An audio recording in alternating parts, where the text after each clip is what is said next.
Hello, everyone. My name is VHart. I'm an MSN student with a concentration in nursing informatics. Today, I hope to cause an awareness and persuade you on the importance of organizations having sufficient EHR or electronic health record education and training for staff nurses.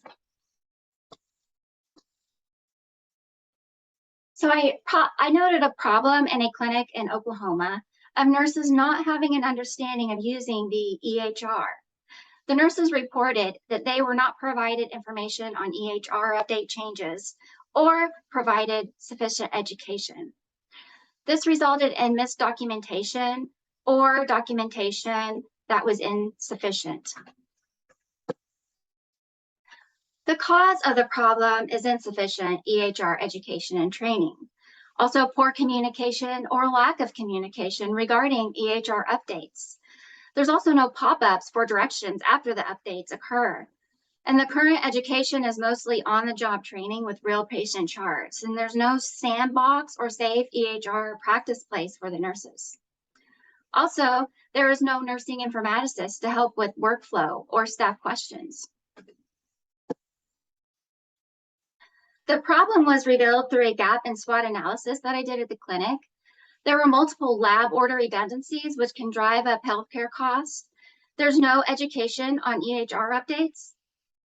And the EBP research shows that the importance of EHR education and training, for example, take Grabber et al. Of 2019 study, they obtained information on health IT related problems, and 15 out of 248, or 6% of malpractice cases, resulted in patient harm due to insufficient EHR education and training.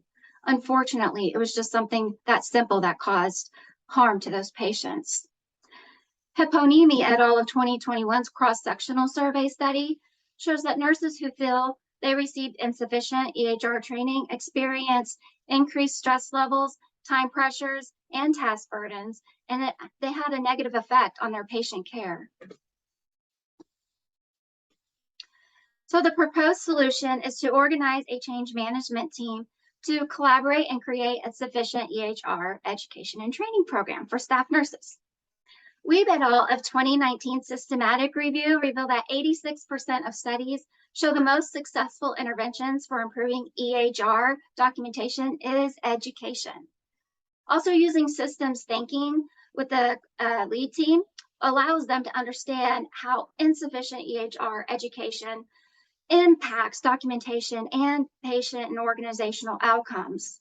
Let's take Team Garnett and Donnell's 2021 integrative review, for example, and it shows that EHR combination training that incorporates workflows and includes an informaticist or a super user will improve EHR documentation and patient outcomes per their outcomes. Some possible barriers to the project include recent budget cuts, also time, cost, and clinic resources. There's also a lack of staff to support patient care while other nurses are in training. And there's the cost of developing a new position for a nursing informaticist in Oklahoma. And top leaders may not even see the need to create the position. Some expected outcomes include the top management and finance manager accepting the project proposal after seeing all the evidence that's provided from the gap and SWOT analysis and research. And if they approve the project, the change management team is created and develops a sufficient EHR education and training program with the vendors and forms new policies and procedures for EHR education.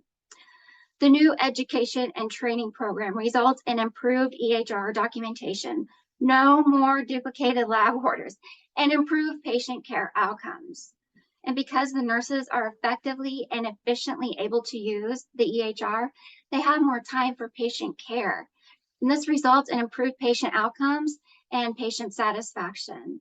And communication regarding EHR updates and organizational outcomes will also improve. Some net benefits include nurses' reduced stress levels, time pressures, and task burdens, which also lead to higher quality patient care satisfaction per Team Garnett Donnell's 2021 study. The organization has a competitive advantage also because word of mouth spreads and they are able to recruit nurses faster. There is also a healthcare cost savings because lab orders are no longer being duplicated, and Medicare reimbursement can increase because of the improved standards of care. Steps include obtaining approval for the project from top leaders and the finance committee.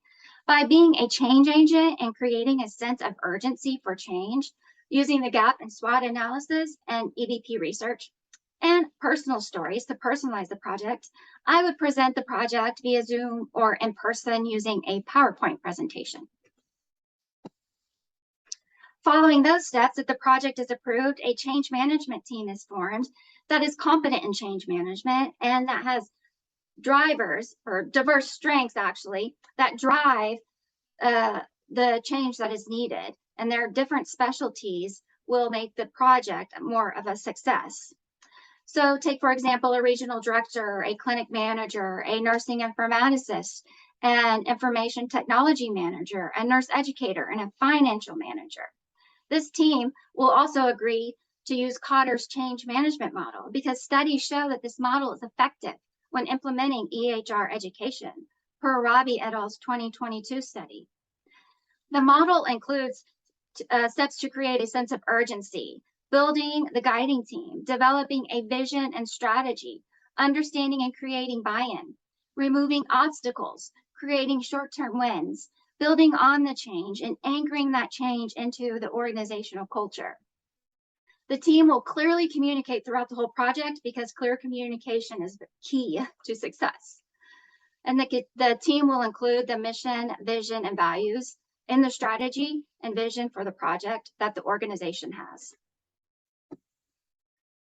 Further steps include the project planning phase, which creates details and expectations for the project team members, such as assigned tasks, schedules, resources, communication, risk and risk mitigation plans, quality assurance plans.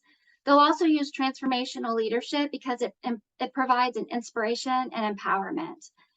They'll use specific, measurable, attainable, and time-bound or SMART goals as a roadmap to achieve objectives and the goals.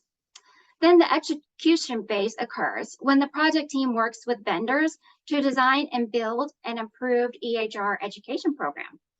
And they ensure the quality and safety education for nurses' competencies are met in the new training program, while monitoring and controlling time and costs, quality, changes, communication, and staff acceptance, and meeting their objectives and goals. The final phase is project closure, and this involves the team documenting all their lessons learned throughout the project.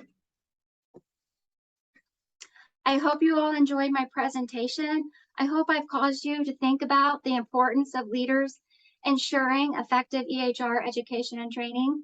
So here are my references. Please don't hesitate to contact me via email or Blackboard if you have any questions. You can look up my email on the Blackboard site. So, all right, thank you so much. You all have a blessed day. Bye.